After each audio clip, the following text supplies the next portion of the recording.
Je m'appelle François Dartemar, je suis producteur, j'ai une maison de production qui s'appelle Les Films de l'après-midi et je présente ici le film de Flora Gomez, La République des enfants.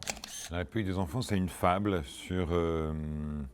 dans un pays qui n'est jamais nommé, on ne sait pas lequel, c'est un pays d'Afrique, ça pourrait être l'Éthiopie, ça pourrait être le Libéria, ça pourrait être le Zimbabwe, où les adultes un jour sont partis et ont laissé les enfants entre eux.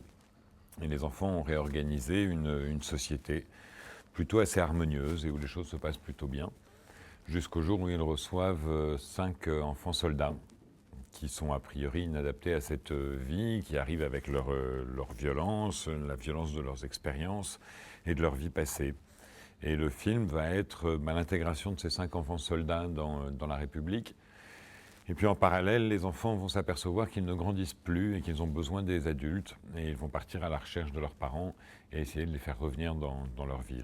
On parle de toutes les Afriques. De toute façon, par exemple, le choix des enfants, les enfants ne seront pas ethniquement typés. Où il y aura un vrai mélange, en tout cas, d'ethnies. Il y aura des enfants nord-africains, il y a des enfants d'Afrique de l'Ouest, il y a des enfants de la Corne de l'Afrique. On fait un vrai mélange. Ce qui m'intéresse, c'est de produire des metteurs en scène qui offrent un autre point de vue sur le monde et qui offrent un autre point de vue sur l'Afrique ou sur le monde et qui ont un rapport forcément, de par l'endroit où ils vivent, de par leur histoire, qui est différent et qui enrichit le point de vue occidental habituel qu'on peut avoir, voire même le point de vue nord-américain dominant. Il y a beaucoup d'idées reçues à toutes les étapes.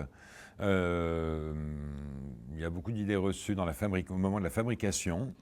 Un film à 2 millions d'euros pour un film africain, moi j'entends toujours dire que c'est un film très cher.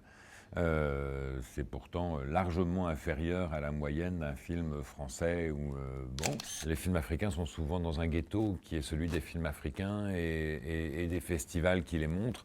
Je crois qu'on doit travailler à leur donner la meilleure diffusion possible. La part de marché du cinéma africain en France, elle est de 0,1%, 11% je crois, 0,11%.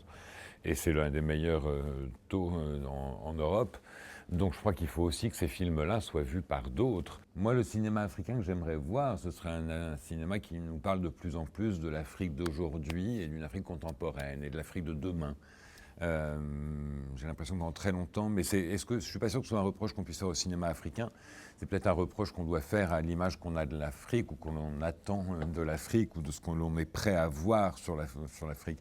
Les films africains ont quand même souvent été des films peut-être trop typiques, qui présentaient une Afrique trop typique, une misère rurale. Et qu'aujourd'hui, il y a une Afrique qui bouge, qui est vivante, qui se bat, qui a un avenir, et je trouve qu'on la voit pas assez au cinéma.